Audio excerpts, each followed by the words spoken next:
그래요. 성령이 우리 안에 내주하시는 것만도 감사한 일인데, 성령 침례를 통해서 우리를 그리스도의 몸 안으로 넣어주십니다. 그 목적을 한번 다시 한번 해석해 볼 필요가 있습니다.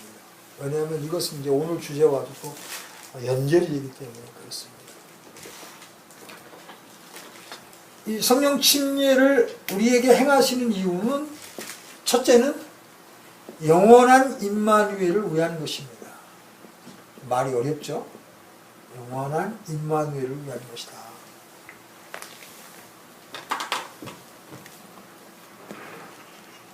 예수님께서 이 땅에 오신 것 자체가 임마누엘입니다. 그죠? 하나님께서 우리와 함께 계신다. 근데 예수님은 육체를 가지고 계셨기 때문에 시공간의 제약을 받으십니다. 그렇죠? 그래서 이제 예수님께서 구속을 이루신 다음에 부활 승천하셔서 아버지께로부터 약속의 성령을 보내주실 것이라고 약속하셨고, 그 성령님은 우리 안에 영으로 오시기 때문에 무소부재하시죠. 시간과 공간의 제한을 받지 아니하시고 미국에 있는 신자 안에도 거하시고, 그렇죠? 한국의 제주도에 있는 형제들 안에도 거하시고, 지금 대전에 여기 모여있는 형제자매들 안에도 거하신다.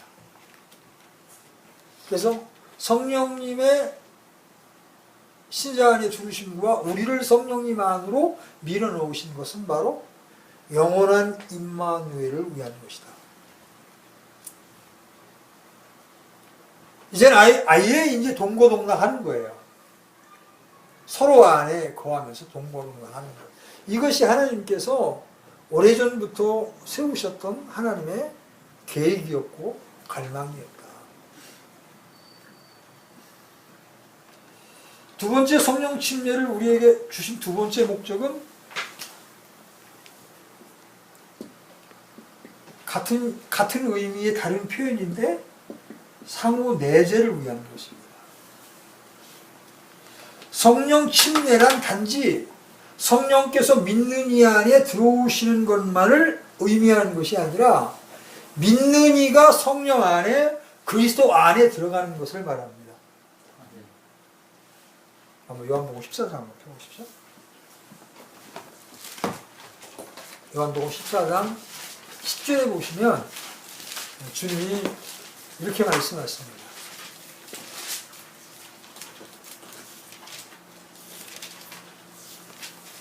찾으셨나요? 그러면 한번 10절, 11절 같이 한번 읽어보도록 하겠습니다. 시작. 내가 아버지 안에 있고 아버지께서 내 안에 계신 것을 내가 믿지 아니하느냐? 내가 너희에게 이르는 말들은 내가 스스로 하지 아니하느니라.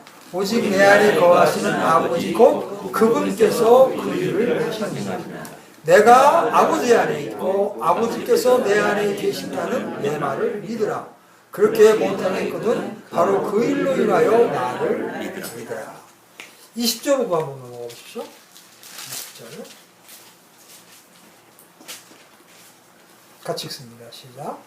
그날에는 내가 내 아버지 안에 너희가 내 안에 내가 너희 안에 있음을 너희가 알리라. 여기 보면 그날에는 이라는 수식이 나오는데 이 그날이 언제입니까? 바로 의로자 성령이 오실 때를 의미합니다. 그러니까 성령님이 오시게 되면 어떤 일이 발생합니까? 너희가 내 안에 내가 너희 안에. 이게 상호 내재예요. 내가 예수님을 영접할 때 성령께서 내 안에 들어오실 때 성령님이 내 안에 거하시게 되죠. 뿐만 아니라 그때 성령 침례를 통해서 나도 성령님 안으로 들어가는 겁니다. 이게 상호 내재라고 합니다. 하늘에서 내려와 지상에 계신 주님이 3년 반 사람들과 아주 친밀하게 함께 거하시고 함께 하시며 말씀하셨습니다. 그러나 이제 끝이 왔어요. 그분의 죽음, 부활 그리고 영광스러운 귀향은 이제 그들을 제자들을 아주 애롭고 슬프게 남겨놓을 것만 같았습니다.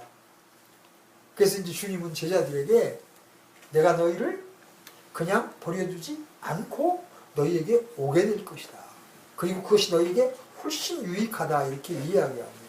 그래서 이제 그분은 더 이상 그들과 교제하기만 하는 밖에 있는 존재가 아니라 승천하신 다음에 성령을 통해서는 이제 그들 안에 거하시는 그런 개인적인 존재가 되시는 것이죠. 신자라는 뭐예요? 이 약속에 따라 성령님과 주님과 상호 내재하게 된 존재들입니다. 아멘. 우리가 주님 안에, 주님이 내 안에. 이것이 성령 침례의 목적이에요. 그래서 이제 예수님이 살아계실 때, 이 땅에서 살아가실 때는 내게로 오라 이렇게 말씀하시죠. 내게로 오라. 그런데 이제 구원받은 이후에 신자들에게 주님이 말씀하시는 것은 내게로 오라가 아니라 내 안에 거하라. 인이라는 단어가 이제 그래서 성경에서 특별히 신약 성경에서는 대단히 중요한 표현이죠. 우리가 지금 읽은 요한복음 14장 15장에서는 이 인이라는 말씀이 예수님에 의해서 30번 이상이 사용이 되고 그리스도의 몸인 교회를 다루는 에베소서에서는 바울에 의해서 90번 이상이 사용이 돼요. 아내라는 말. 그만큼 종교가 아닌 신앙을 위해서는 안에 거하는 문제가 대단히 중요한 것. 필수라고 할 수 있죠. 자, 세 번째 성령 침례의 목적이 뭐냐면 이건 교회와 관련해서 유기체적인 그리스도의 몸을 이루기 위해서 성령 침례가 필요합니다. 이제 우리가 고린도전서 12장 한번 가봐야 돼요. 12장 13절 한번 열어보십시오. 고린도전서 12장 13절. 제가 여러분들에게 기억력으로라기보다는 우리가 이제 말씀을 통해 체득함으로 왜 우리에게 성령 침례를 허락하셨는가에 대한 인식을 한번 다시 한번 조망해 보자는 거죠. 13절 찾으셨으면 같이 한번 읽어봅니다. 12장 13절 시작. 우리가 유대인이나 이방인이나 내인자나 자유로운자나 모두 한 성령에 의해 침례를 받아 한 몸 안으로 들어왔으며 모두가 마시게 되어 한 성령 안으로 들어왔느니라. 여러분 여기에 모두 한 성령에 의해 침례를 받아, 이게 이제 성령 침례라는 말이죠. 받아서 어디로 들어오게 되었다? 한 몸 안으로 들어오게 되었다. 사람이 예수 그리스도를 자신의 구주로 받아들이는 순간 하나님의 성령이 그 사람을 그리스도 안으로 옮기십니다. 하나님의 성령께서 모든 믿는 자들을 그리스도의 몸 안으로 집어넣는 거예요. 이것이 바로 성령 침례입니다. 그때 우리는 몸의 지체가 되고 머리 되신 그리스도와 연결되는 겁니다. 그래서 여러분 그리스도의 몸은 몇 개예요? one body입니다. 성경에서는 분명하게 한 몸이라고 이야기합니다. 지옥교회들이 수없이 많지만 성경은 우주적으로 한 몸이라고 말씀하세요. 그래서 어느 곳에 있는 형제자매든 간에 그가 어느 종파에 속했든 간에 그가 거듭난 것이 분명하다면 그는 몸 안의 지체로 나와 연결되어 있는 것입니다. 그래서 밉다고 싫다고 거절할 수 없는 유기체로 연결되어 있는 거예요. 이렇게 성령 침례를 통해서 그리스도의 몸이 산출되고 확장되어 나가는 겁니다. 제가 이제 이 몸의 하나에 대해서 주목하게 되면서 오늘날 이제 김기민정 안에서 벌어지고 있는 많은 분열들을 좀 가슴 아프게 바라보고 있습니다.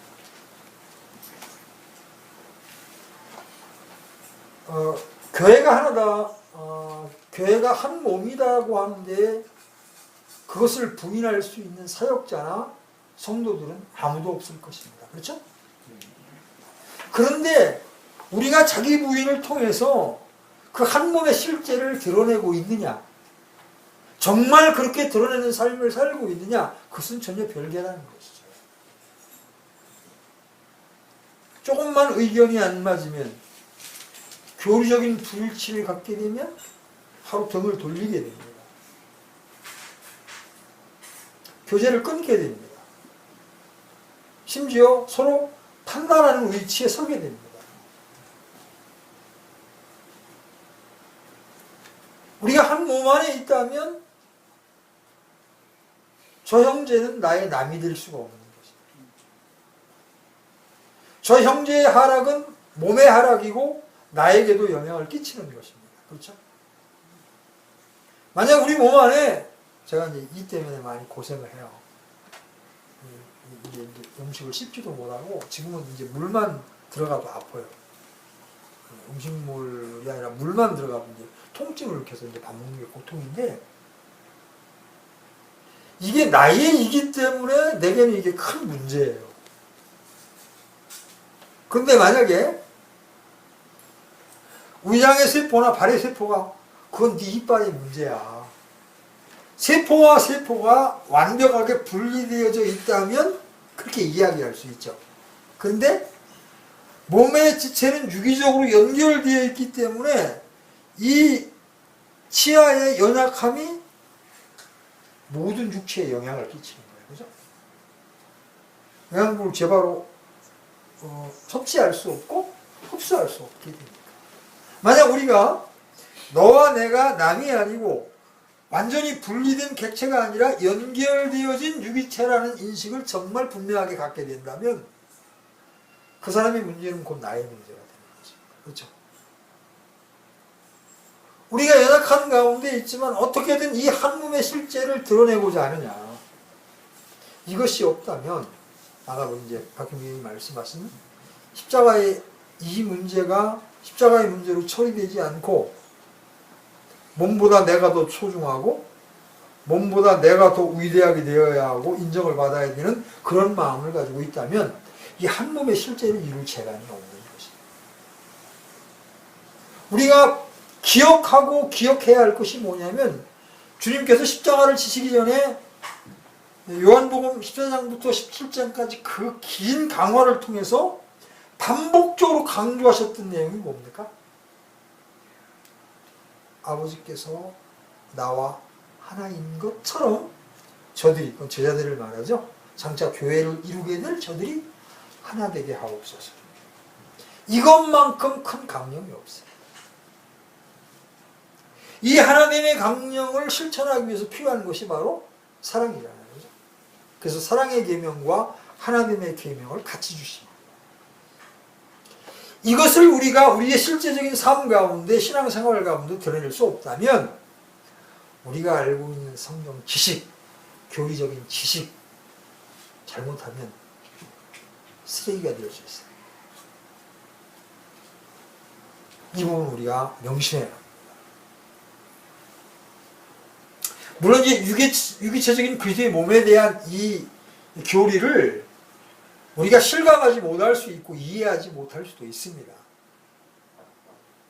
어쩌면 우리가 이걸 완전하게 이해한다는 것이 불가능할 수도 있습니다. 그러나 그렇다 하더라도 우리가 성경을 통해서 하나님이 말씀하신 바에 대하여 믿기를 거부할 수는 없다는 거예요. 그죠? 이해할 수 없더라도 믿을 수는 있잖아요. 그죠? 우리가 한 몸이다. 그리고 성령님께서 내 안에 계시고 나도 성령님의 안에 있다라고 하는 이 성경적 진술에 대해서 우리는 믿을 수 있는 거예요. 그리고 믿게 될 때 우리가 그러한 것들을 우리가 체험할 수가 있죠. 이제 네 번째 성령 침례의 목적은 새 생명으로 살게 하기 위함입니다.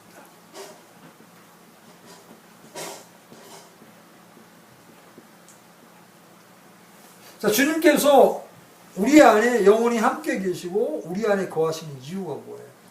우리가 또 성령 안에 잠기게 된 이유가 뭐예요? 이 땅을 살면서 이제는 새로운 생명 가운데 거리라는 겁니다. 이것은 아까 형님이 말씀하신 것처럼 예수님의 죽음으로 침례를 받는 문제와 연결되어 있습니다. 그렇죠?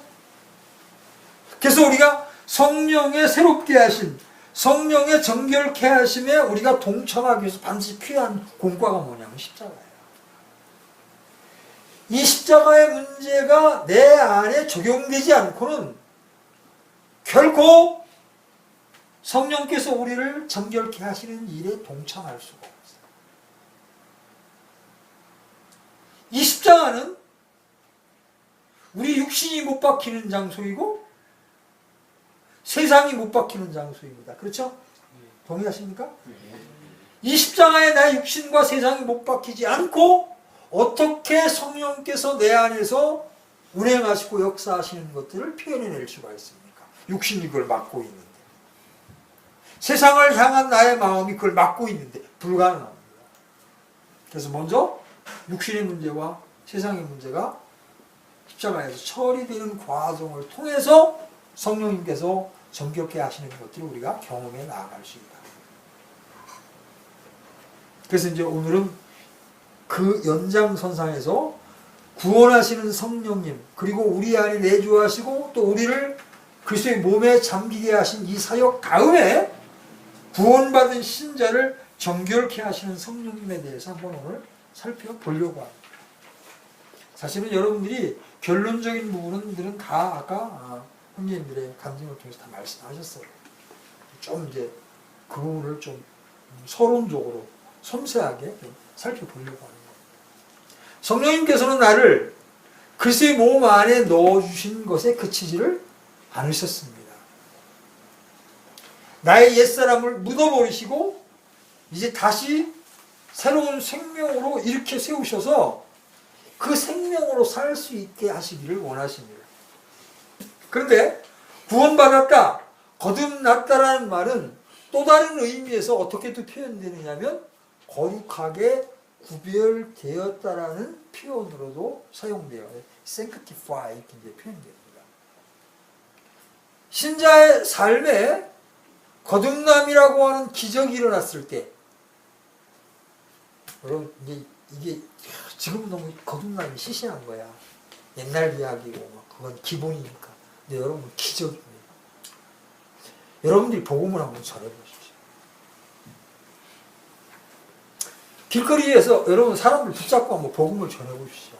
103을 만나서 전하면 몇 명이나 여러분들 말에 길을 내줄 것 같습니까? 한 명 만나기 어렵습니다. 그래서 우리가 복음의 말씀을 듣게 되었고 복음의 말씀이 내 마음 안에 영광스러운 빛으로 들어와서 내가 하나님의 자녀가 되었다는 것은 기적입니다. 우리는 너무나 이 사실을 자주 잊어버려요. 그런데 그때 내가 거듭나게 될 때 하나님은 우리를 따로 구별해 놓으신 거예요. 이게 거룩하게 구별되었다는 말이 두 가지 의미로 쓰여져요. 하나는 하나님의 용도로 따로 떼어 놓았다는 의미가 있고, 하나는 실제적으로 그렇게 거룩하게 살아야 된다는 두 가지 의미를 가지고 있어요. 여러분 이제 구약 성경에서 성막에 쓸 기구를 구별할 때 뭘 바릅니까? 기름을 발라요. 네, 여러분 레위기 8장 한번 읽어보십시오. 레위기 8장. 제 기억이 아마 10절로 기억이 되는데요. 열어보십시다.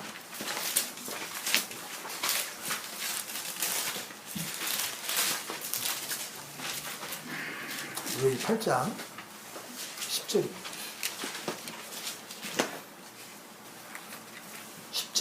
10절부터 12절까지 한번 같이 읽어보겠습니다. 시작. 모세가 기름부에 쓸 기름을 취하여 성막과 그 안에 있는 모든 것에 발라 그것들을 거룩히 구별하며 또 그것들의 일부를 제단 위에 7번 뿌리고 또 그 제단과 그것들의 기둥과 돌두멍과 그것의 받침에 발라 그것들을 거룩히 구별하며 또 기름 부음에 쓸 기름은 아론의 머리에 붓고 그에 발라 그를 거룩히 구별하니라. 성막의 기구들이나 제사장으로 봉사하게 될 아론이 다 구별될 때 무엇으로 구별이 됩니까? 기름을 말이죠. 이 기름은 신약에서는 성령님으로 이제 묘사되는 거죠. 이 기름이 성령님에 대한 모형이 되는 겁니다. 우리가 거듭났다라는 건 성령의 기름 부음을 받았다는 얘기예요. 그렇죠? 그것은 하나님의 용도로 우리를 쓰시고자 따로 떼어 놓았다라는 거예요. 그래서 여러분이 하나님께 속하자마자 하나님은 여러분을 따로 구별하셨고 이것을 성령은 거룩하게 구별되었다고 표현하는 겁니다. 고린도전서 1장 2절에서 사도 바울이 교회의 정의를 내릴 때 뭐라고 얘기합니까? 뭐가 교회예요? 그리스도 안에서 거룩히 구별된 자들. 그렇죠? 그럼 고린도 교회가 뭐 그렇게 진짜 거룩한 성도들이었습니까? 아니잖아요. 문제가 제일 많았던 교회가 고린도 교회였는데 교회의 정의를 내리면서 그리스도 안에서 거룩히 구별된 자들 이렇게 표현하고 있어요. 그런데 하나님은 이러한 위치상의 거룩함에 머물지 않고 실제적으로도 거룩하게 구별되기를 원하십니다. 우리 데살로니가서 4장 3절 한번 보겠습니다.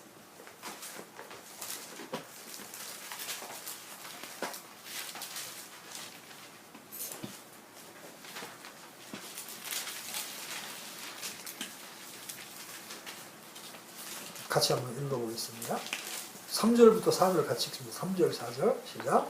하나님의 뜻은 이것이니 곧 너희가 거룩히 구별되는 것이라. 너희는 은혜를 상고하고 너희 각 사람이 거룩히 구별함과 존귀함으로 자기 것을 소유할 줄 알되. 여기서의 거룩히 구별은 이게 위치의 문제만이 아니에요. 이제는 실제로도 구별된 삶을 살라는 것입니다. 왜냐하면 여기 지금 은행을 삼가라는 실제적인 삶의 태도에 대해서 말하고 있잖아요. 그렇죠? 하나님은 이렇게 신자들이 상태에 있어서도 정결하게 되기를 원하십니다. 그것은 하나님께서 우리를 사용하시기 위해서입니다. 그래서 성경적인 용어로 정결하게 됨은 거룩하게 만든다 또는 순수하게 만든다라는 의미예요. 성화가 된다는 뜻도 포함되고 있는 겁니다. 자, 신자가 자신의 죄의 대가가 십자가에서 지불된 사실을 알게 된 바로 그날부터 신자는 이제 날마다 죄와 싸우는 삶에 직면하게 됩니다. 우리가 위치적으로 의롭게 되었다고 인정된 직후에 그 싸움은 실제적으로 시작되는 거예요. 구원받기 전에는 죄와 싸울 이유가 없어요. 죄와 친구 되어 있는데 뭘 싸워요. 근데 내가 거듭나는 순간 예수님이 나의 죄 때문에 십자가에 다니셨다는 사실을 깨닫고 그분의 사랑을 받아들이는 순간 이제는 내가 죄와 싸우는 전쟁터에 투입이 되는 겁니다. 이 싸움터에서 거룩한 삶을 살라고 하나님께서 우리에게 요구하시고 그 실제적인 도움을 주시는 것이 바로 정결케 하시는 성령님의 역사입니다. 하나님은 우리가 중도에 포기하지 않고 거룩하게 살기를 열망하십니다. 구원받은 이후의 신자는 더 이상 예전의 사람이 아닙니다. 하늘에 계신 아버지께서는 신자가 예전처럼 살아가기를 원치 않으십니다. 감사하게도 그분은 신자들을 떠나서 홀로 내버려 두지 아니하시고 신자들과 함께 하십니다. 어떻게? 상호 내재를 통해서 함께 하십니다. 그러면서 계속해서 우리의 삶을 간섭해 가십니다. 왜? 그렇게 해야만 신자가 거룩하고 정결하게 살아가는 삶이 가능하기 때문에 그렇습니다. 성령님은 우리가 구원을 받는 순간에 더 이상 할 일을 멈추신 것이 아니라 끊임없이 매일 매 순간 우리를 예수 그리스도의 형상으로 변화시키는 일을 행하고 계십니다. 우리가 의식하든 못하든, 우리가 감지하든 못하든 그 일은 계속되고 있는 것입니다. 여기서 한번 이제 우리의 실존과 성령님의 역사를 대조해서 한번 생각해 봐야 합니다. 우리가 성화라는 개념, 또 새로운 생명 안에서 걷는다라는 개념을 알고 난 다음에 여러분 자신이 여러분을 변화시키기 위해서 그동안 얼마나 많은 노력을 기울이셨습니까? 연초가 되면 개선점을 쭉 적습니다. 무엇도 하지 말아야 되고 무엇도 고쳐야 되고 쭉 이제 새해 계획들을 나열합니다. 근데 그게 잘 되든가요? 우리가 우리를 변화시키려고 하는 노력들이 거의 불가능하지 않았습니까? 우리의 체험상, 그렇죠? 그래서 좌절하고 절망하고 신앙을 포기하고 싶은 마음도 들고 그랬을 겁니다. 그건 누구나 경험하는 거예요. 그리스도 안에서 경건하게 살고자 하는 모든 사람들이 경험하는 내용들입니다. 사도 바울도 동일하게 경험했지 않습니까? 그렇죠? 그래서 오죽 답답했으면 오라 나는 비참한 사람입니다. 누가 사망의 몸에서 나를 건져내리라 이렇게 절규하고 있지 않습니까? 많은 이들이 보여주고 있듯이 우리가 그리스도인으로 살지만 그리스도를 믿지 않는 사람들과 다른 점이 별로 없다는 것이죠. 많은 그리스도인들이 본인 혼자 열심히 노력하는 함정에 빠지곤 합니다. 그리스도 안에서 믿음으로 시작하지만 변화의 삶을 위해서는 뭔가 스스로 해야 된다고 생각을 합니다. 그리고 애를 씁니다. 그런데 이것이 바로 실패로 가는 지름길입니다. 그런데 또 이 과정도 필요해요. 하나님 이 과정을 허락하십니다.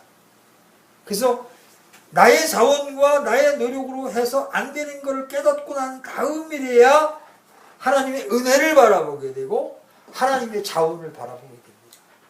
하나님 저의 능력으로는 못합니다. 하나님의 은혜가 저를 지배하시지 않으면 저는 사랑할 수 없는 존재입니다. 그때 주님을 다시 바라보게 되고 주님을 붙잡게 됩니다.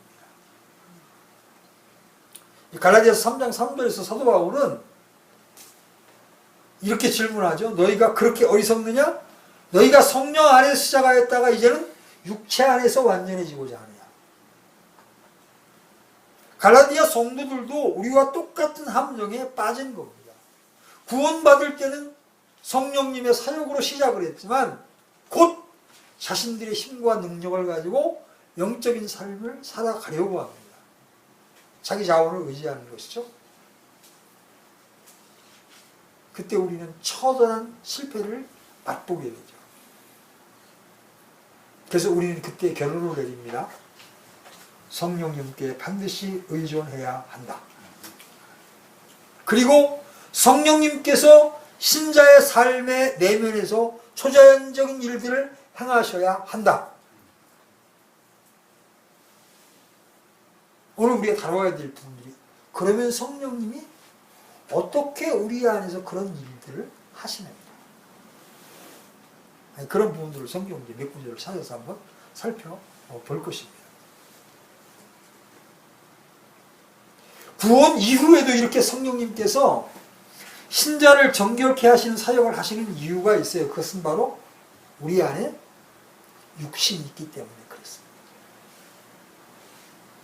성령을 따라 살지 못하도록 하는 육신이 있기 때문에 성령님이 우리 안에서 우리를 도우시지 않으면 절대로 그 삶을 살아갈 수가 없어요. 아까도 우리가 한번 얘기했지만 이러한 정결케 하시는 성령님의 역사를 우리가 받아들이고 순종하려면 육체를 십자가에 제하려고 하는 분명한 결단과 각오가 있어야 합니다. 이게 선행되지 않으면 성령님께서 우리 안에서 이런저런 모습으로 역사하셔도 우리가 감지하지를 못합니다. 육신이 승하게 되면 감지조차 안 됩니다. 그래서 우리는 먼저 육신에 대한 성경의 경고를 살펴볼 필요가 있어요. 성경은 육신에 대해서 어떻게 정의하고 있는가? 시간이 없어요. 여러분 찾지 마십시오. 다 아는 구절이니까. 로마서 8장 1절. 육신을 따라 걷지 말고 성령을 따라 걸으라고 말씀하십니다. 그렇죠? 기억나시죠? 로마서 8장 5절. 육신을 따르는 자들은 육신의 일을 생각합니다. 그런데 그렇게 육신적으로 생각하는 것은 그 결과가 뭐라고 로마서 8장 6절에서 말씀하십니다. 사망입니다. 또 로마서 8장 7절. 육신적인 생각은 하나님의 법에 복종하지 않고 그리할 수 없고 하나님과 원수가 된다. 이렇게 말씀하십니다. 로마서 8장 8절. 육신 안에 있는 자들은 하나님을 기쁘시게 할 수 없다. 갈라디아서 6장 8절. 육신에 심는 자는 육신으로부터 썩을 것을 거둔다.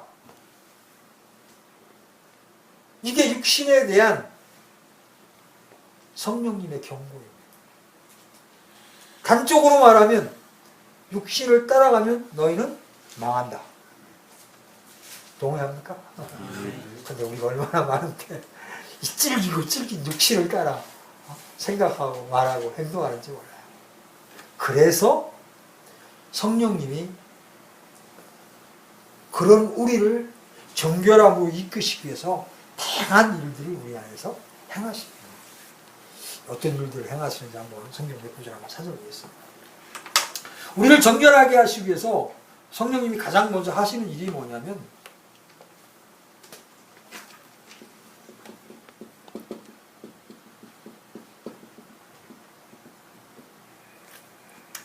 우리를 살피십니다. 좀 생소한 개념일 수 있어요. 고린도전서 2장 10절로 11절 보시면 그러나 하나님께서 자신의 영으로 우리에게 그것들을 계시하셨으니 성령께서는 참으로 모든 것 즉 하나님의 깊은 것들을 살피시느니라.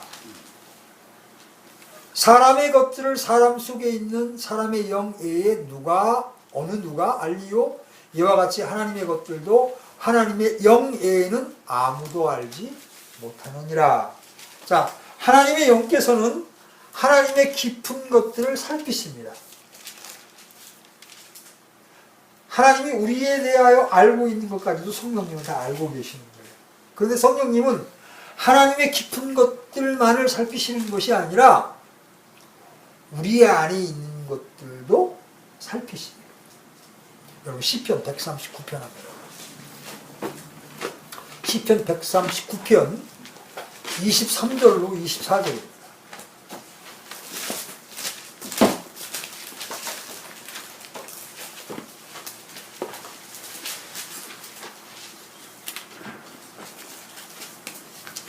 (139편) 23절로 24절 같이 읽겠습니다. 시작. 오 하나님이여 나를 살피사 내 마음을 아시고 나를 시험하사 내 생각들을 아시옵소서. 또 내 안에 어떤 사악한 길이 있는지 보시고 나를 영존하는 길로 인도하소서. 지금 다윗은 하나님께 기도합니다. 나를 살피사 내 마음을 아시고 나를 시험하사 내 생각들을 아시옵소서. 이렇게 지금 기도하고 있어요. 그러면 주님은 다윗의 생각들을 살필 수 있는 분이시나 살필 수 없는 분이시다. 살필 수 있는 분이시다. 하나님의 영께서는 하나님의 깊은 것들을 살피실 뿐만 아니라 우리의 깊은 생각들도 살피시는 분이십니다.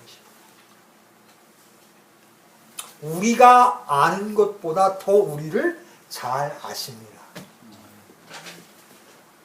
우리가 절대로 알지 못하는 우리의 생각과 우리의 삶도 아시고 그것을 우리에게 보여주시는 분이 바로 성령님이십니다. 하나님의 말씀을 통해서나 신자들과의 교제를 통해서나 기도 가운데 우리를 살피신 것을 보여주시는 거예요. 여러분 확대경 같은 걸 여러분 들여다본 적 있어요? 일반적인 거울보다 훨씬 더 크게 보이잖아요. 이 얼굴이 깨끗하지 않은 사람들은요, 확대경을 보는 게 끔찍한 경험이에요. 그냥 땅구멍까지 다 보이고요. 이게 여드름 아니면 점난 게 크게 보이거든요. 그 거울에 가까이 다가가서 자세히 들여다보면 멀리서 본 모습보다 더 분명하게 자신의 상태가 보입니다. 그렇죠? 피부나 얼굴에 민감하신 자매님들에게 이 거울은 아주 유용한 도구가 되어줍니다. 그렇죠? 우리가 성령님을 통해 경험하는 것도 비슷합니다. 우리가 성령님께 민감한 가운데 있게 되면요, 그분이 우리의 영적인 상태를 있는 그대로 보여주십니다. 근데 왜 우리가 못 봅니까? 다윗처럼 기도하지 않거든요. 다윗이 지금 뭐라고 기도해요? 하나님이요, 나를 살피사 내 마음을 아시고 나를 시험하사 내 생각들을 아시옵소서. 알아서 보여달라는 얘기예요, 이 말씀이. 우리는 우리가 어떤 자인지 보여달라고 기도 안 해요. 다른 사람의 허물은 아주 신나게 잘 끄집어내가지고 판단하는데 정작 하나님 나의 실증을 보여주셨으면 기도 안 해요. 하나님이 가르쳐 줄 수가 없어요. 다 아시는데. 우리를 정결하게 하시기 위해서 성령님이 가장 먼저 하시는 일이 우리를 살피시는 일이에요. 정확하게 우리를 살피시고 우리가 구하고 성령의 인도에 민감하게 반응하면 그때 우리의 모습을 보여주기 시작합니다.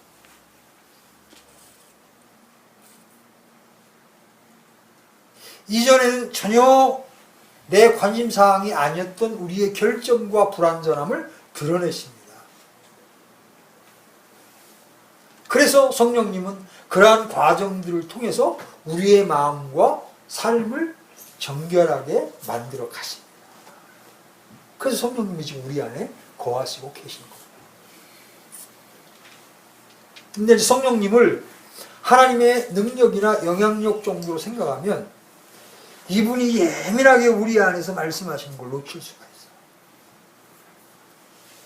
그분이 어떠한 부담이나 느낌을 통해서 우리에게 주시거든요. 근데 우리가 민감하게 안테나를 동원하고 있지 않으면 그걸 감각으로 우리가 깨닫기가 굉장히 어렵습니다. 이거는 정말 내적인 생명에 대한 훈련이 필요합니다. 가장 먼저는 십자가에 내 육신대로 행하지 않겠다는 결단이 필요하고, 그 다음에 말씀을 통해서 성령님이 내게 어떤 감각을 주시는지 굉장히 예민하게 어떤 것을 결정하고 선택할 때마다 성령님께 묻고 구할 때 이게 조금씩 알아지게 되는 지평이에요. 나는 이 삶을 살아가는 게 신약 성도의 꽃이라고 생각합니다. 이렇게 성령님께서 우리에게 주시는 부담을 따라 말하고 행동하게 되면 함부로 할 수가 없어요. 단 한마디라도 성령님이 싫어하시는 육신을 따라 한마디 딱 내뱉고 나면 그렇게 말하는 사람 안에 깊은 어둠이 임하게 됩니다. 민감하면 민감할수록 작은 잘못에도 굉장히 깊은 어둠이 임하기 때문에 두려워지는 겁니다. 이 실적인 내적인 삶을 우리가 살아가는 훈련을 해야 합니다. 그래야 점점 더 주님이 우리에게 우리의 어떠함을 보여주십니다. 어느 때는 이런 일들이 두려운 일이기도 해요. 나의 어떠함, 나의 추함이 드러난다는 것이 그렇게 기쁜 일은 아니거든요. 그런데 우리가 십자가에 못 박히게 되면, 내가 아무것도 아니라는 사실을 내가 시인하게 되면 그것이 그렇게 감사한 일이 되는 거예요. 그분이 나를 드러내실 때 나를 정죄하거나 나를 판단하기 위해서 드러내십니까? 아니에요. 고치기 위한 사랑의 손길이잖아요. 두 번째, 살피실 뿐만 아니라 그분은 우리를 책망하시는 분이십니다.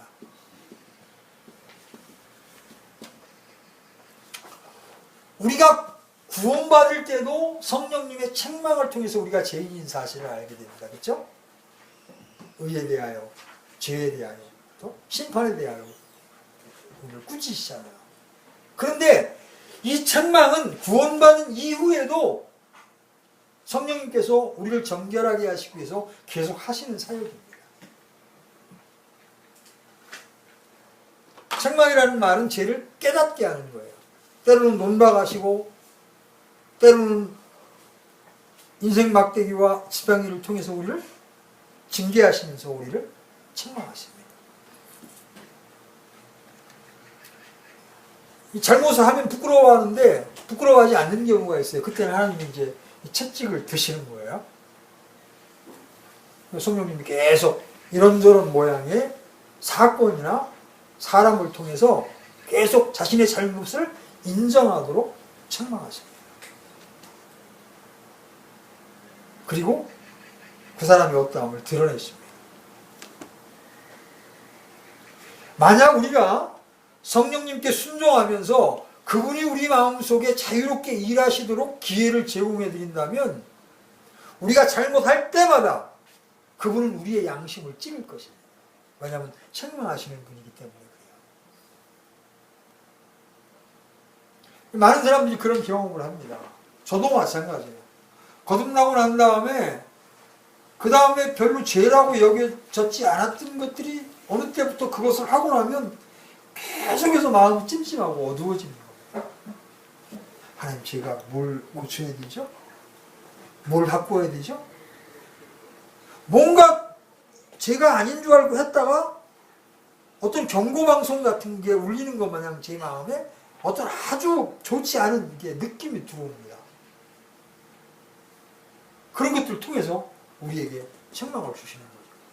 또 게으름 가운데 있을 때, 또 안일함 가운데 있을 때 교회 안에 풍파를 허락하시면서 저를 책망하십니다.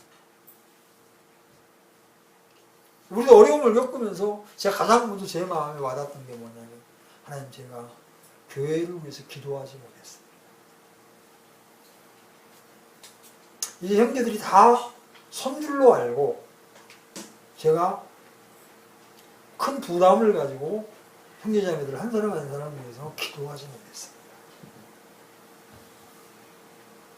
제게 주신 책망이 그거였어요.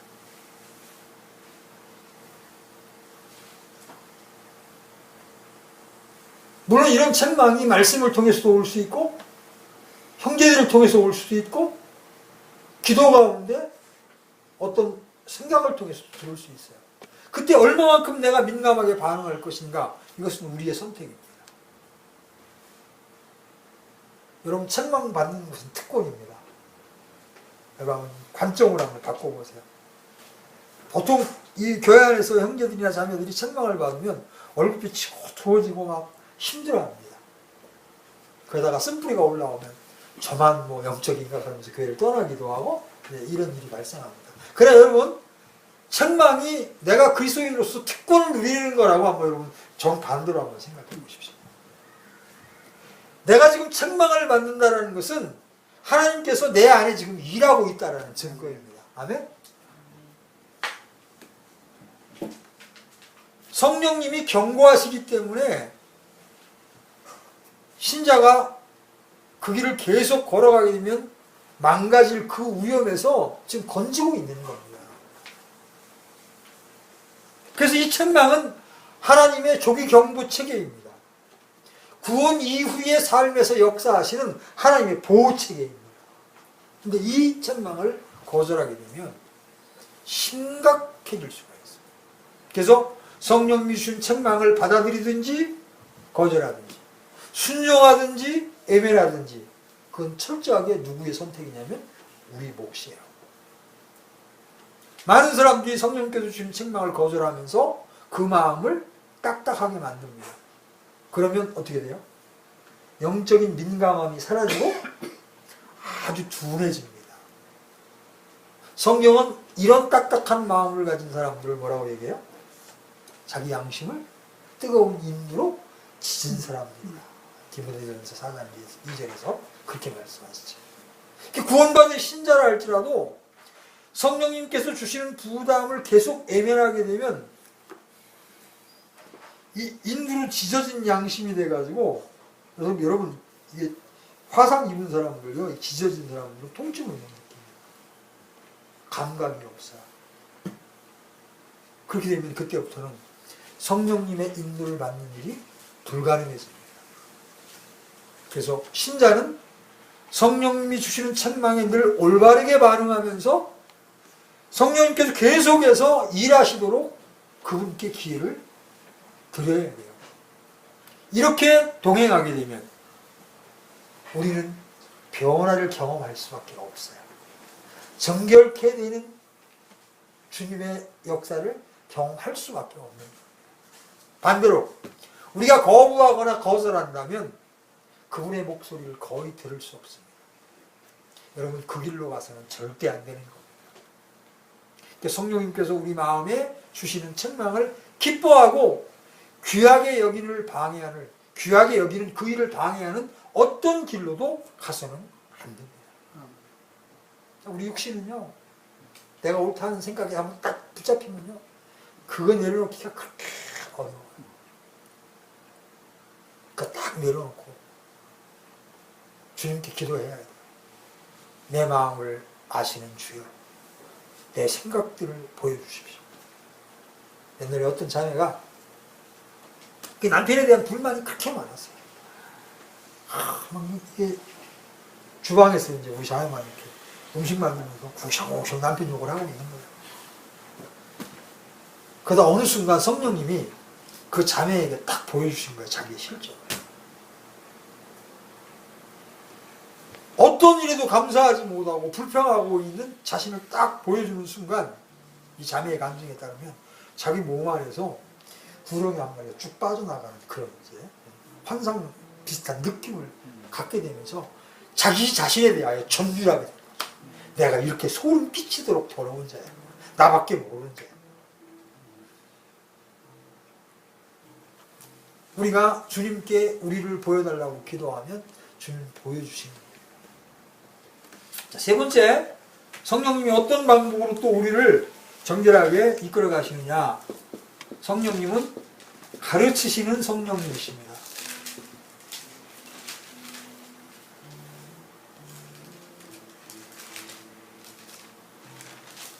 요한복음 14장 전체를 통해서 예수님께서 지상을 떠나 하늘로 올라가시게 되면 하나님께서 위로자 되시는 성령님을 제자들에게 보내시고 성령님께서 그들과 함께 하실 것이라고 말씀하셨습니다. 요한복음 14장 26절에 그 말씀이 있는데 예수님이 이렇게 말씀하십니다. 위로자 곧 아버지께서 내 이름으로 보내실 성령님 그분께서 너희에게 모든 것을 그 다음에 뭐예요? 가르치시고 내가 너희에게 무엇을 말하였든지 너희가 모든 것을 기억하게 하시리라.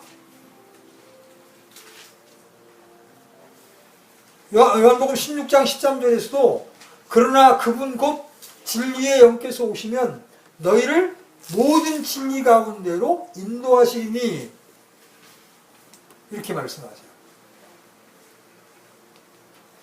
주님이 이렇게 말씀하신 다음에 이제 많은 해가 지나고 난 다음에 사도 요한이 이와 같은 진리를 요한일서 2장 27절에서 이렇게 기록했습니다. 이 부분 한번 찾아보겠습니다.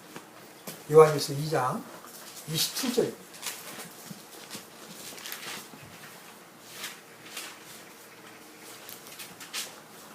같이 한번 읽어보겠습니다. 시작.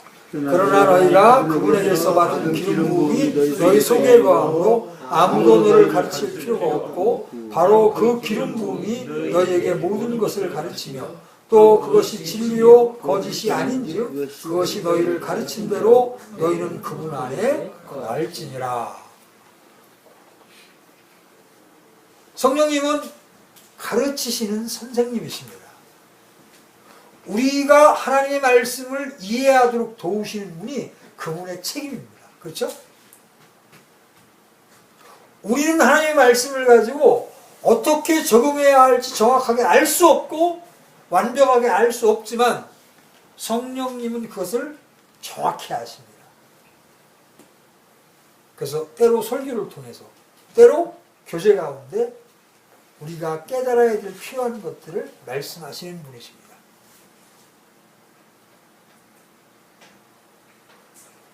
그래서 성령님은 겸손한 자에게 하나님의 진리들을 가르치고 계시고 또 가르치기를 원하십니다. 이제 우리 아까 정윤재 교육교회 안에서 킹제임 성경을 이렇게 말하게 됐을 때 이렇게 거절을 당하는 그런 부분들을 말씀을 하셨어요. 그들이 거듭났고 겸손한 영 가운데 있게 되면 이거 분별 못하는 게 이상한 거예요, 사실은. 어린아이와 같은 영으로 비교를 해보면 아이고 많이 틀리네요. 이게 훨씬 더 주님의 뜻이 분명하네요. 금방 알 수 있는 거예요. 그런데 신학교까지 나온 그 기사상 같은 분들이 왜 성령님이 가르치는데도 알아들을 수가 없을까요? 성령님의 음성보다 신학교의 가르침이나 자기가 알고 있는 세상의 지식을 더 신뢰하기 때문에 이 부분을 분별할 수가 없는 거예요. 이것처럼 딱한 일이 없는 거예요, 사실. 그렇죠? 똑같이 거듭난 영을 소유하고 있는데도 동일하게 진리를 제시해보면 어떤 사람은 어린아이처럼 겸손하게 받아들이는가 하면 어떤 사람들은 여러 핑계를 대면서 그걸 거절하려고 합니다. 우리가 그런 걸 많이 경험하게 되잖아요. 왜 그렇습니까? 진리의 성령님은 동일하게 가르치기를 원하시는데 받는 사람의 마음밭이 강팍하게 되면 받을 수가 없어요. 우리도 이런 자들이 되어서는 결코 안 되는 겁니다. 언제라도 우리는 겸비한 영 가운데 주님 말씀하십시오. 주님이 말씀하시면 듣겠나이다. 이런 영으로 주님을 대하게 될 때 성령님이 우리 안에서 당신의 진리라는 것들을 가르쳐 주시는 거예요.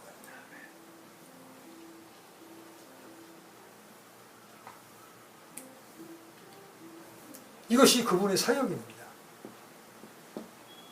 그 다음에 성령님의 우리를 정결하게 하기 위해서 하시는 사역이 뭐냐면 생각나게 하세요.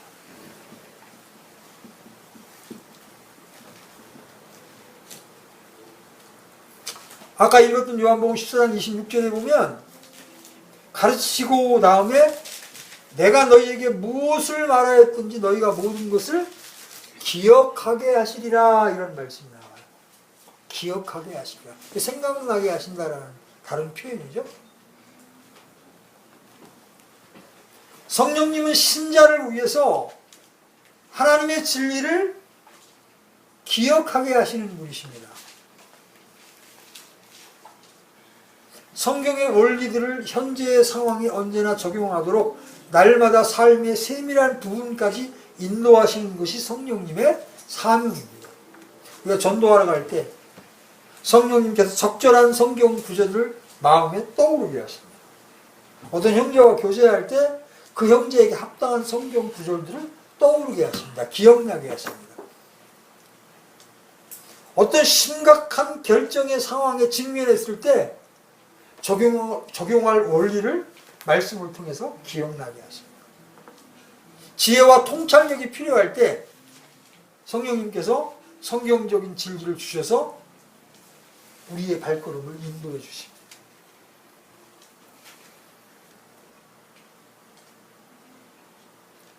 근데 이제 성령님이 우리에게 그런 말씀을 딱 생각나게 해도 이 말씀에 순종하는 건 그렇게 쉽지가 않습니다. 왜냐하면 성령님의 가르치심, 기억나게 하심에 순종하게 되면 내가 이 세상에서 손해볼 때가 많거든요. 성령님께서 생각나게 하는 것을 붙들었을 때 손해보지 않게 되면 기꺼이 선택합니다. 그런데 그때 딱 손해가 나면 어떻게 돼? 예를 들어서 어떤 자매가 장동건이 같은 신랑감을 딱 만났단 말이에요. 믿지는 않아. 근데 모든 조건이 너무나 좋아. 결혼을 딱 생각했어. 내 마음 안에서 성령님이 딱 한 구절을 떠올려 주셔. 믿지 않는 자들과 멍에를 매지 말라. 빛과 어둠이 어찌 함께 하겠느냐 하고 딱 성령님이 딱 생각나게 하셨다. 그때 그 말씀을 딱 선택하게 되면 나는 뭘 놓쳐야 돼? 장동건이를 놓쳐야 돼. 그러니까 어떻게 하게 돼? 갈등하게 되죠. 갈등하다가 이제 성령을 택할 것인가 육신을 택할 것인가 갈등하다가 어떤 게 더 힘을 갖느냐에 이제 쏠리게 되는 거예요. 육신의 생각이 더 승하게 되면 그래 나중에 구원시키면 되지 뭐 자기 합리화죠. 그게 가게 되고 그렇지 않고 누군가의 교제나 말씀을 통해서 성령님의 생각나게 하는 것이 더 강력하게 되면 손을 딱 걷는 것이죠. 그래 내가 복음까지 전해보고 복음을 전했는데도 예수님을 거부하면 이 사람과의 관계는 정리하겠다 이렇게 된 거예요. 그러니까 우리가 성령님께서 우리에게 정말 우리를 정결케 하시기 위해서 계속 부담을 주지만 이것이 나의 육신의 삶과 직결되는 손해가 있을 경우에는 이 성령님의 생각나게 하시는 걸 붙들기가 그렇게 쉽지 않다는 거예요. 말처럼 쉽지 않습니다. 말로는 얼마든지 가능해요. 근데 실제적인 상황에 부딪혔을 때는 쉽지 않아요. 그런데 그때 내 손해를 감수하고 성령님을 붙들었을 때 그때 우리를 정결케 하시는 성령님과의 실제적인 교제 안으로 들어갈 수 있는 기회를 갖는 것입니다. 이 손해를 한번 보지 않고 하나님과 친밀한 교제를 갖겠다고 생각하는 것은 도둑놈 심포라는 거죠. 불가능하다는 거죠. 오늘날 우리가 참 도둑놈으로 살아가고 있어요. 너무나 많은 게 그렇죠. 그 다음에 시간이 많이 갔으니까 빨리빨리 갑시다. 그 다음에 다 가르치는 다 비슷한 관점인데 성령님은 또 깨우치면서 우리를 깨우치시면서 우리를 정결한 가운데로 이끄세요. 여러분 우리는요 모든 상황에서 사각지대가 있다는 것을 분명히 인식해야 합니다. 여러분 사각지대라는 말 이해하시죠? 이제 우리가 백미러를 차에 달고 다니지만 백미러가 보여주는 데는 한계가 있어요. 그렇죠? 안 보이는 곳이 분명히 있어요. 그 위험 상황은 늘 사각지대에서 발생을 하게 됩니다. 아무리 영적인 신자라 할지라도 그리고 아무리 성경을 많이 아는 사람이라 할지라도 사각지대가 있습니다. 동의합니까? 동의 안 하면 굉장히 교만하죠. 누구라서 성경을 완전히 알고 누구라서 자신의 실존을 완벽하게 알 수가 있습니다. 분명히 사각지대가 있습니다. 우리가 볼 수 없는 부분이 우리 삶에 존재한다는 거예요.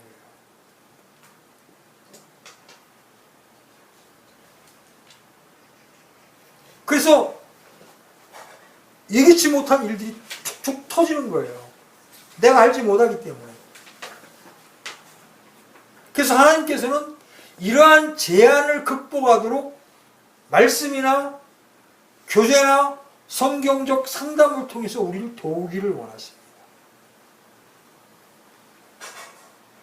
이 문제도 교만과 직결돼요. 나만큼 성경을 아는 사람이 없다고 생각하면 다른 사람들에게 조언을 구하겠습니까? 구하지 않겠습니까? 안 구합니다. 내가 틀릴 수 있고 내게도 영적 사각지대가 있을 수 있다고 생각하는 사람이라야 몸 안에 교제를 요구하는 겁니다. 그때 그런 자들을 성령님은 깨우쳐 주셔서 우리로 하여금 더욱더 거룩한 길로 이끌어 가신다는 것이죠. 이 문제는 특별히 킹제임스에 있는 형제들이 명심해야 될 부분입니다. 우리가 어느 부분에서는 무지하다는 사실을 깨달아야만 하나님께서 이제 내가 알아야 될 것이 있다고 말씀하시면 내가 들을 수가 있는 겁니다. 그런데 나는 다 안다 그러면 어떻게 돼요? 하나님이 더 깨우쳐 주기를 원하셔도 더 이상 알 길이 없는 거예요. 내가 가끔가다가 의문이 그거예요. 거듭난 신자들이 킹제임스 성경을 거절하는 것도 퀘스천이고, 저는 1분 만에 받아들였으니까. 거듭난 형제들이 이스라엘의 문자적 회복을 거절하는 것도 다 퀘스천이야. 성경이 그렇게 곳곳에서 말씀하시는데 왜 이걸 거절할까? 그런데 이제 제가 이제 킹제임스에 들어와서 그렇게 해박한 성경 지식이 있는데도 왜 성경이 말씀하시는 교회에 대하여는 또 그렇게 안 들으려고 할까? 성경이 말씀하시는 교회 리더십과 교회론에 대하여는 왜 그렇게 안 받아들이려고 할까? 그게 사실은 저의 퀘스천이에요. 제가 예민한 상황이기 때문에 제가 이 부분은 더 이야기하지 않겠습니다. 분명히 진리의 영께서 오시면 우리를 모든 진리 가운데로 인도하실 것이라고 주님이 요한복음 16장 13절에서 분명히 말씀하셨어요. 이때 모든 진리라고 말씀하셨어요. 구원론 종말론만이 아니에요. 교회론을 포함한 모든 진리 가운데로 인도하실 거라고 말씀하시는데, 내게 어떤 고정화된 편견이 있게 되면 성령님께서 깨우쳐 주려고 해도 이게 받아들여지지 않는 거예요. 그래서 우리는 어떤 교제를 나누게 될 때 내가 가지고 있는 모든 편견들을 내려놓아야, 그리고 성경이 그렇다고 하면, 성령께서 그렇다고 하면 받아들일 준비를 해야 깨우치시는 성령님의 역사를 내가 적용할 수가 있어요. 집회의 원리도 마찬가지예요. 고린도전서 14장 26절에서 너희가 다 같이 모일 때에 너희 각자에게 시와 교리와 찬송과 대언과 등등 있어야 된다고 말하지만, 집회는 설교가 중심이라고 하는 고정관념이 있는 한 이 말씀이 안 보이는 겁니다. 그래서 우리처럼 형제자매들이 말씀을 선포하거나 간증하거나 이러면 마치 그게 비성경적 실행인 것처럼 생각합니다. 제가 안타깝게 생각하는 부분이 그럽니다. 성경에 분명히 나와 있음에도 불구하고 교회가 다 같이 모일 때 너희 각자에게 주님을 선포하는 것이 있어야 된다. 그래서 다른 형제를 섬겨야 된다고 말씀하심에도 불구하고 그런 것들이 있는 것이 오히려 이상하게 보이는. 그래서 어떤 형제가 이런 말을 했대요. 대전교회 그렇게 모이고 있다고 그러니까, 그분들은 경배가 뭔지 모르기 때문에 그렇습니다. 이렇게 이야기를 했다는 얘기를 들었어요.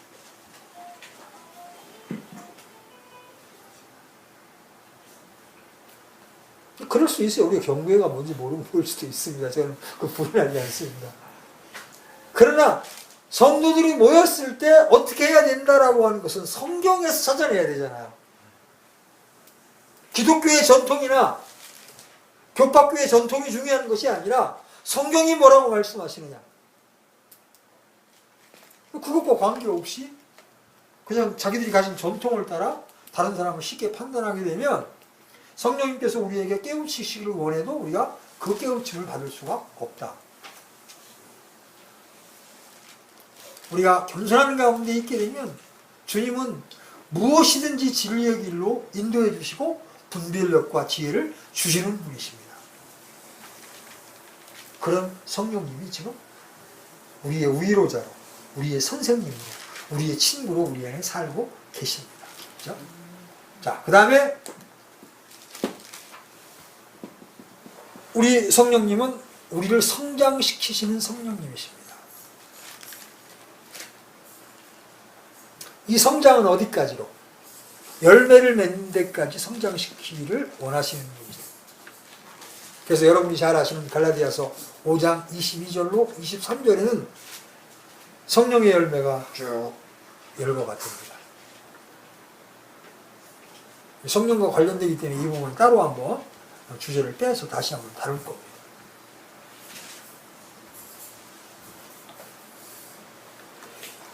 하나님은 우리를 자라게 하셔서 삶 속에서 열매를 맺도록 하시는 분이에요.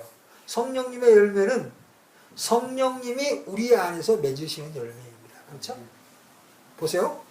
성령님의 열매가 뭐예요? 사랑, 기쁨, 화평, 오래 참음, 부드러움, 선함, 믿음, 온유, 절제. 이 가운데 기분 나쁜 거 하나라도 있어요? 미움, 슬픔, 분열, 사나움, 방탕 하나도 없잖아요. 그죠? 성령님이 신자가 성숙하게 되면, 성장하게 되면 우리의 의지와 결합해서 맺으시는 열매가 이 9가지의 열매입니다. 그렇죠? 누가 맺으신다? 이걸? 성령이 맺으시는 것이다. 만약 우리의 마음과 삶 속에 이 9가지의 열매가 주렁주렁 맺혔다면 우리는 정결한 삶을 살고 있는 것입니다. 그렇죠? 거룩하게 된 삶을 살고 있는 것입니다. 그래서 성령님은 우리를 성장시키시는 성령입니다. 자, 보세요. 살피시고, 책망하시고, 가르치시고, 생각나게 하시고, 깨우치시는 궁극적인 목적이 뭡니까? 이렇게 행하시는 궁극적인 목적이 뭡니까? 열매를 맺게 하시기 위함입니다. 아멘? 아우, 깨우침 받았다. 나는 진리의 인도를 받는다. 이러면서 막 큰 소리를 뻥뻥 치는데 이 9가지 열매는 하나도 안 보여. 그러면 이 큰 소리 치는 게 다 참이다, 아니다. 세상 말로 뻥이다. 이렇게 되는 거예요. 아니다. 자, 그 다음에 마지막 7번째. 성령님은 그렇게 해서 열매를 맺으실 뿐만 아니라 우리 안에서 거룩함을 만들어 가시는 것입니다.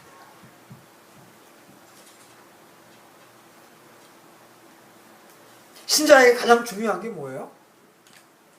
거룩함이에요. 정결함이에요. 이것은 죄로부터의 깨끗함으로 의미합니다. 거룩함이란 하나님의 속성을 정의한 말이잖아요.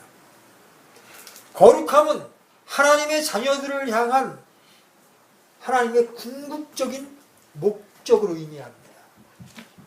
여러분, 성령을 말하면서 그 앞에 붙는 수식어가 있어요. 진리의 성령이라고도 말씀하시지만 성령님을 어떤 성령이라고 말해요? 거룩하신 성령님이라고. 그래서 그분이 우리 안에서 이런 열매를 맺을 뿐만 아니라 우리의 인격을 어디로 인도하시기를 원하신다?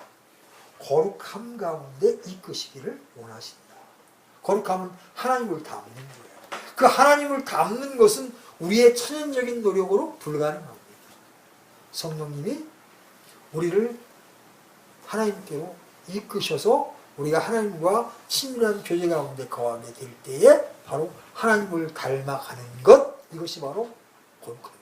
이걸 누가 하십니까? 성령님이 우리 안에서 행하십니다.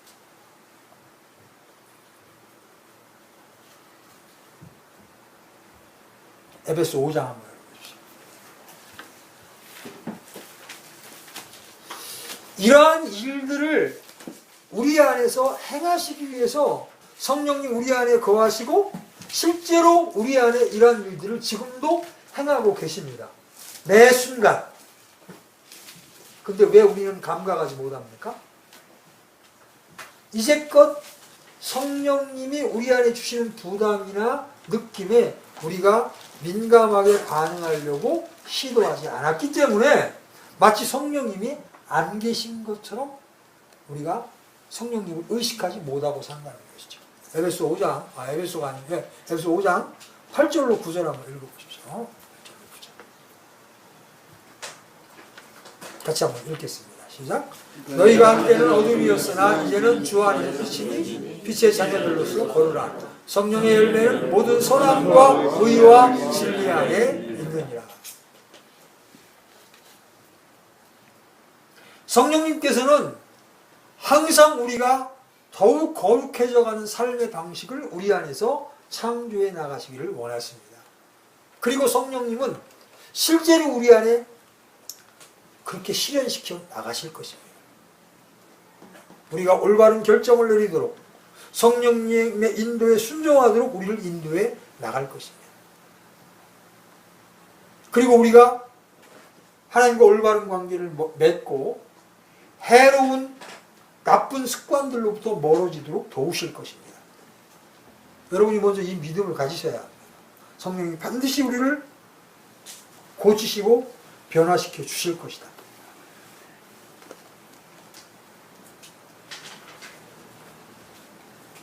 왜냐하면 하나님이 우리에게 약속하셨잖아요. 자, 빌립보서 1장 6절. 너희 안에서 선한 일을 시작하신 분께서 예수 그리스도의 날까지 그 일을 이루실 것을 바로 그것을 나는 확신하노니. 믿습니까? 자, 선한 일을 시작하신 그분께서 예수 그리스도의 날까지 그 일을 이루실 것이다. 그리고 사도 바울은 그것을 확신한다.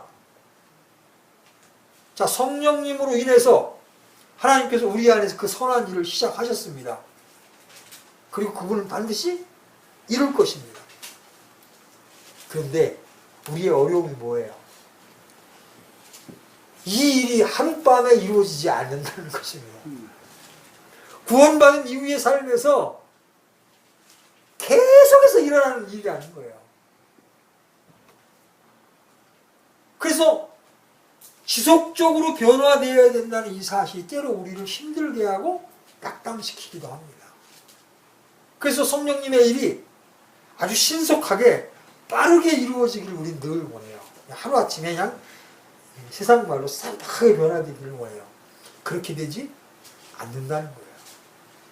우리는 당장 빨리 더 성숙하고 더 은혜롭고 거룩해지고 싶습니다. 그렇죠? 그래서 조급해집니다. 그러나 이것은 하나님께서 우리 내면에서 시간을 두시고 이루어가는 은혜의 사역임을 잊지 말아야 합니다. 우리가 이루는 것이 아닙니다. 그분께서 우리의 신앙 정도에 따라 때를 맞춰서 이루어 가시는 과정입니다. 그래서 우리는 먼저 뭘 가져야 돼요? 선한 일을 시작하신 그분이 내 안에서 그렇게 이루어 가실 거라는 확신을 먼저 가져야 합니다. 아멘? 그리고 그분의 사역에 내가 동참하겠다는 결단을 함께 가져야 합니다. 그때 하나님께서, 성령님께서 과정을 통해서 나를 바꾸어 가십니다. 근데 우리는 육신이 있기 때문에 이렇게 성령님께서 거룩하게 우리를 이끄심에도 그 사역을 애면하도록 계속해서 유혹을 받게 됩니다. 그래서 제약된 삶에 여전히 남아있도록, 육신의 삶에 그대로 남아있도록 계속 부추김을 받을 것입니다. 그러한 덫에 빠지지 말라고 아까 에베소 5장 8절에서 이제 빛의 자녀들로 걸으라고 우리에게 명령하고 계신 것입니다. 그 명령에 순종하고 우리가 하나님의 음성에 기꺼이 나를 내어드릴 때 하나님의 선하신 역사가 우리 안에 성취되는 겁니다. 매 순간 성령님께서 여러분을 통해 이루시는 이 사역을 이해하고 동참하면서 살아가야 된다는 것이죠. 그때 신자를 정결케 하시는 성령님의 사역이 우리 안에 실제가 되는 것입니다. 그리고 그걸 경험하게 될 때 우리는 날마다 그분께 감사를 드릴 수가 있습니다. 우리 인생은 하나님께서 지금도 만들고 계시는 하나님의 걸작품입니다. 성령님이 그렇게 만들어가고 계십니다. 그 소망을 붙들고 살아가십시다. 아멘. 그리고 내가 그분의 그 음성에 민감하게 반응할 때 반드시 그분이 나를 하나님의 걸작품으로 만들 것이라는 확신을 가지고 살아가십시다. 아멘. 그렇게 되면 어느 날 우리가 이 큰 바위 얼굴의 주인공이 되게 되는 날이 올 것입니다. 그래서 우리가 이 땅에 숨을 거두는 때쯤 되면 어디를 만져도 주님이 만져지고 성령님의 예민한 인도에 민감하게 반응할 수 있는 그런 사람들이 될 줄 알겠습니다. 아멘. 잠시 기도하고 마치십시오.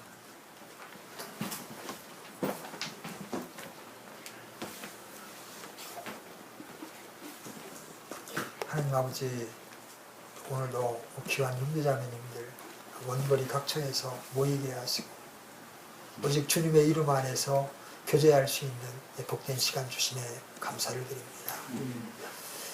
참 주님이 주신 은혜와 사랑이 없다면 그 먼 거리를 달려서 어떻게 우리가 이렇게 한 몸으로 모일 수가 있었겠습니까? 우리 인생 여정 가운데 비록 우리가 실패하고 우리가 쓰러질 때도 있었지만 때를 따라 우리를 가르치시고 책망하시며 이끄시는 성령님의 역사가 있었기에 오늘 우리가 이렇게 존재할 수 있음을 인하여 이 시간 성삼위 하나님께 감사와 찬미를 드립니다. 성령님께서 우리 안에 내주하시면서 다만 우리의 생명으로 계실 뿐만 아니라 이렇게 우리를 정결하게 하시기 위해서 다양하게 사역하고 계심을 우리가 말씀을 통해 우리가 오늘 살펴보았습니다. 그러나 얼마나 우리가 이러한 성령님의 사역에 대해서 무지한 자들인지 모릅니다. 이제 우리가 알기를 원합니다. 주님 가르쳐 주십시오. 우리가 예민하게 성령님의 감각과 느낌을 또 말씀을 통해 인도하시는 이러한 것들을 순종하게 될 때 우리가 더 깊이 주님을 알아가게 되고 성령님의 이끄심에 민감하게 되어서 주님을 닮은 거룩한 모습으로 변화되고 또 성령님 맺으시는 그 열매를 풍성하게 맺어서 하나님과 우리와 접촉하고 있는 영혼들에게 기쁨이 되는 그런 자들이 되게 될 줄로 믿습니다. 우리가 그런 자들이 되기를 갈망하오니 주님 우리를 빚어주시고 우리를 가르쳐주시고 새롭게 해주십시오. 오늘도 교제 가운데 말씀하시고 우리를 가르치신 성령님께 또 감사를 드립니다. 예수님의 이름으로 기도드렸습니다. 아멘. 아멘.